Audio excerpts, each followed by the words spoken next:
അപ്പോൾ നമ്മുടെ പാർട്ട് 2 വീഡിയോയിലേക്ക് എല്ലാവർക്കും സ്വാഗതം. ഇനി നമ്മൾ ചെയ്യാൻ പോകുന്ന ഇല്യൂഷൻ ആർട്ടിന് കുറച്ചധികം സമയം വേണ്ടി വരും കേട്ടോ. ഒരു പേജൊക്കെ ചെയ്യുകയാണെന്നുണ്ടെങ്കിൽ നല്ല സമയം വേണ്ടി വരും. വീഡിയോയിൽ കാണുന്ന പോലെ ബോക്സ് വരച്ചെടുത്തതിന് ശേഷം അതിനെല്ലാം ഒന്ന് ഹാഫാക്കി ഇതുപോലെ ഒന്ന് വരച്ചെടുത്താൽ മതി. രണ്ടാമത്തെ ലെയർ ചെയ്യുമ്പോൾ അതിന് നേരെ ഓപ്പോസിറ്റാക്കി ചെയ്താൽ മതി. ഇതുപോലെ വരച്ച് വരാം, ഇതുപോലെ വരച്ചെടുത്താൽ മതി. പറഞ്ഞത് മനസ്സിലായിട്ടില്ല എന്നുണ്ടെങ്കിൽ നോക്കി ചെയ്താൽ മതി. സ്കെയിൽ കൊണ്ട് വരയ്ക്കുമ്പോൾ കുറച്ച് പെർഫെക്ഷൻ നല്ല ഇതിൽ കിട്ടും കേട്ടോ. അതുകൊണ്ടാണ് ഞാൻ അത് യൂസ് ചെയ്തിട്ട് വരയ്ക്കുന്നത്. ഇതുപോലെ റിപ്പീറ്റ് ചെയ്ത് എല്ലാ ബോക്സിലും ചെയ്തെടുത്താൽ ഇത് നല്ല അടിപൊളിയായിട്ട് നമുക്ക് കിട്ടും. ഇത് വീഡിയോയിൽ കാണുമ്പോൾ അത്ര സമയമായിട്ട് തോന്നില്ല എന്നുണ്ടെങ്കിലും ചെയ്ത് വരുമ്പോൾ കുറച്ച് സമയം വേണ്ടി വരും. ഇനി നമ്മൾ രണ്ടാമത്തെ ചെയ്തിരുന്നല്ലോ അതുപോലെ തന്നെയാണ് ഇതും ചെയ്യേണ്ടത്. പക്ഷെ ഇതിലൊരു ഡിഫറൻസ് എന്താണെന്ന് വെച്ച് കഴിഞ്ഞാൽ ഇടവിട്ടാണ് എഴുതി കൊടുക്കേണ്ടത്. ഇതുപോലെ.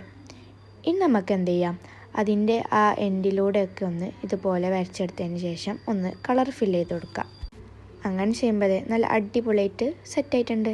അപ്പോൾ ഇഷ്ടപ്പെട്ട സബ്സ്ക്രൈബ് ചെയ്യാനും ലൈക്ക് ചെയ്യാനും മറക്കണ്ട.